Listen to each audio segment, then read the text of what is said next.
The early Dalek comics, referred to collectively as the Dalek Chronicles, is a treasure trove of early Dalek lore and is filled with wacky Dalek antics. Most notably to Dalek fans, it chronicles a lot of the day-to-day Dalek invasions and wars that were going on in their early days, and gives us detailed accounts of the various civilizations and species that the Daleks have encountered over the years. In this video, we are going to cover 3 of the most prominent enemies of the Daleks from their very early history. Number 1. The Cetorums.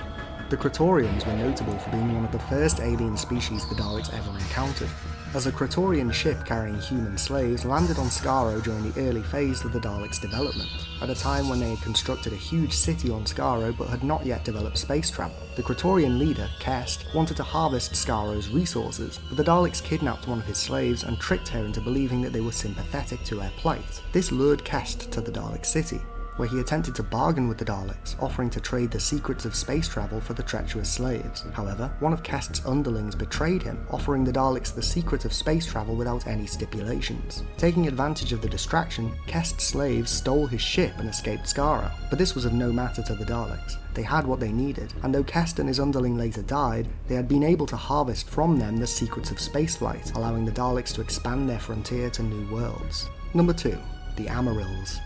The Amorales were a peaceful species of sentient plants who inhabited the planet Alvega. They had a collective consciousness ruled by their controller, and could spontaneously reproduce by distributing clouds of seeds that could latch onto enemies and consume them. Although usually peaceful, the Amorales will become hostile if provoked, which is exactly what happened when the Daleks made landfall on their world. The Amorales had the dubious honour of being the first extraterrestrial species that the Daleks waged war with. The Amorales initially seemed to gain the upper hand against the Daleks, destroying several units by overwhelming them with plant seedlings. However, the Dalek Emperor responded by simply obliterating the planet from orbit, remarking that what the Daleks could not conquer, they would destroy.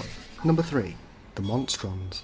The Monstrons were a species of chrononaut who ruled the Monstron Space Republic, who visited the Dalek homeworld at a point in time when they had a significant technological advantage over the early Daleks. Served by robots called Engibrains, and led by a president, the Monstrons wished to conquer Skaro, and actually succeeded in destroying an early incarnation of the Dalek city, though the Emperor and several Daleks were able to survive by hiding underground. After establishing a base inside an extinct Skarosian volcano, the Monstrons captured a lone Dalek and attempted to learn more about its function by dissecting it. This proved to be their undoing, however, as the lone Dalek sacrificed itself to set off a volcanic eruption that destroyed the Monstrons. Which of these 3 threats that the Daleks faced in their early history is your favourite? Do you think we'll ever see the Cetourians or the Monstrons in a future Doctor Who story? Let me know in the comments below. Don't forget to click below to subscribe to Dalek Bumps.